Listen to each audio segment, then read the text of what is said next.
Wysteria, energy, twister.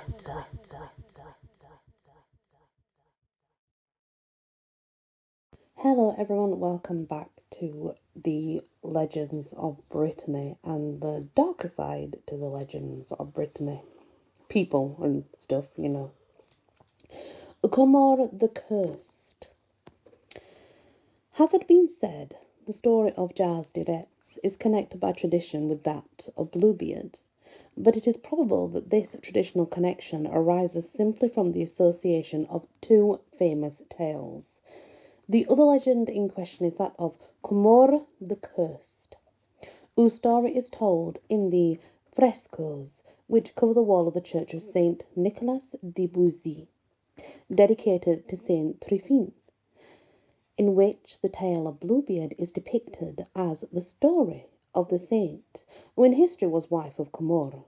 Comorre was a chief who ruled at Carha in Finisterre, and his tale, which owes its modern dress to Émile Sauvestre, himself a Breton and author of Derniers Bretons, and the brilliant sketch Un Philosophe sus les tous. The tale translated runs as follows. Gurek, Count of Venice, the country of white corn, had a daughter, Tryphine, whom he tenderly loved. One day ambassadors arrived from Comorre, a prince of Cornwall, the country of black corn, demanding her in marriage. Now this caused a large amount of distress, for Comorre was a giant, and known to be one of the wickedest of men, held in awe by everyone for his cruelty. As a boy, when he went out, his mother used to ring a bell to warn people of his approach. When unsuccessful in the chase, he would set his dogs on the peasants to tear them to pieces.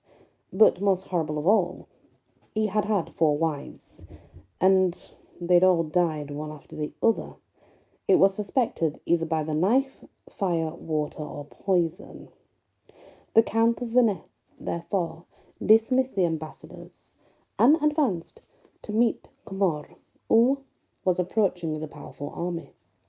But Saint Gildas went into Tryphine's oratory and begged her to save bloodshed and consent to the marriage. He gave her a silver ring which would warn her of any intended evil by turning as black as a crow's wing at the approach of danger. The marriage did take place, and there was great rejoicings. The first day 6,000 guests were invited. On the next day, as many poor were fed, the bride and bridegroom themselves serving at the tables. For some time all went well. Comorre's nature seemed altered. His prisons were empty, his gibbets untenanted, but Tryphine felt quite like he was untenanted,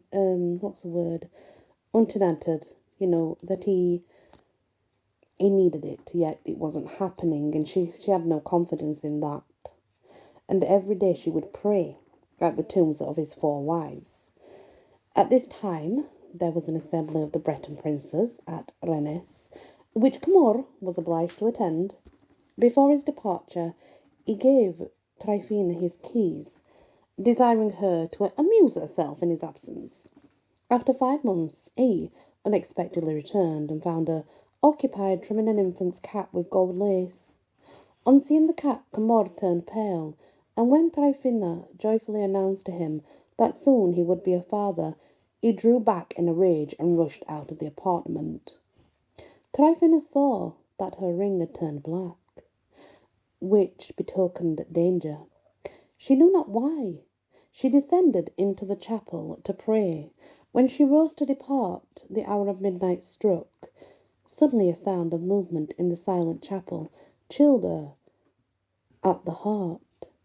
Shrinking into a recess, she saw the 4 tombs of Comorre's wife open slowly, and the one and all issued forth in their winding sheets. Faint with terror, Tryphine tried to escape, but the spectres cried, "Take care, poor last one, Comorre seeks to kill you. Me, said the Countess. What evil have I done? You have told him that you will soon become a mother, and through the spirit of evil he knows that his child will slay him. He murdered us when we told him what he has just learned from you. What hope, then, of refuge remains for me? Cried Tryphena. Go back to your father, answered the phantoms. But how to escape when Comorre's dog guards the court? Give him this poison which killed me, said the first wife. But how do I descend the high wall? By means of this cord which he strangled me with, answered the second wife. Who will guide me through the dark? The fire that burnt me, replied the third wife. How can I make so long a journey? Returned Tryphena. Take this stick which broke my skull, rejoined the fourth spectre. Armed with poison, rope, and stick, Tryphena set out, silenced the dog, scaled the wall, and, miraculously guided on her way through the darkness by a glowing light, proceeded on a road to Venice. On awakening next morning, Comorre found that his wife had fled and pursued her on horseback. The poor fugitive, seeing her ring turn black, turned off the road and hid herself till night in the cabin of a shepherd, where there was only an old magpie in a cage at the door, and here her baby was born. Comorre, who had given up the pursuit, was returning home by that road when he heard the magpie trying to imitate her complaints and calling out, "For Tryphena."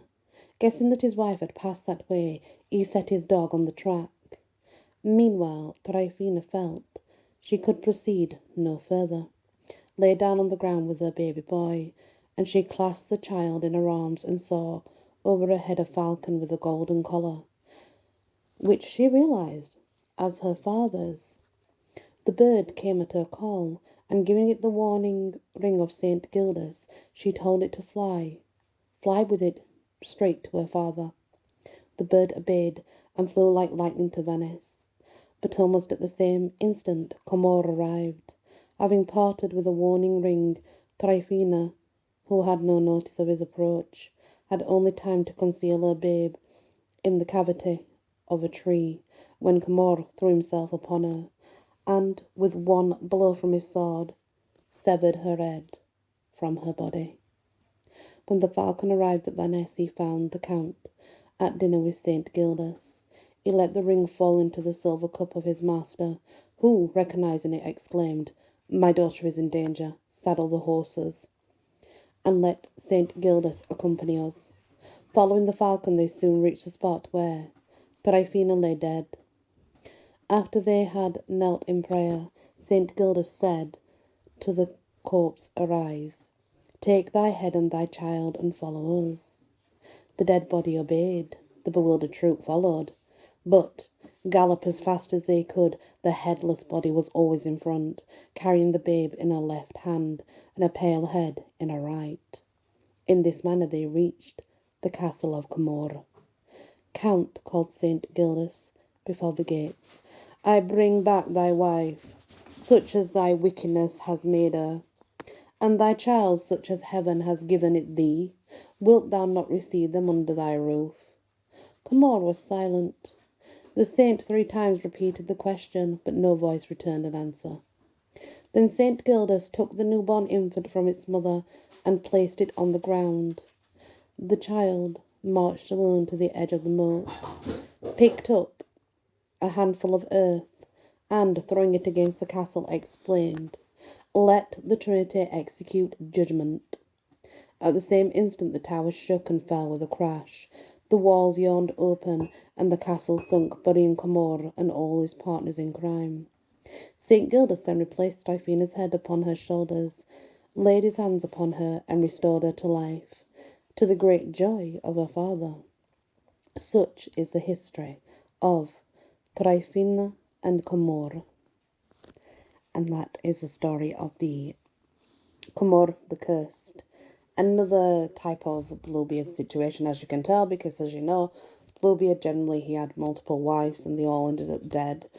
one after the other, so very rarely did they escape him. He would murder them, but nobody knows why.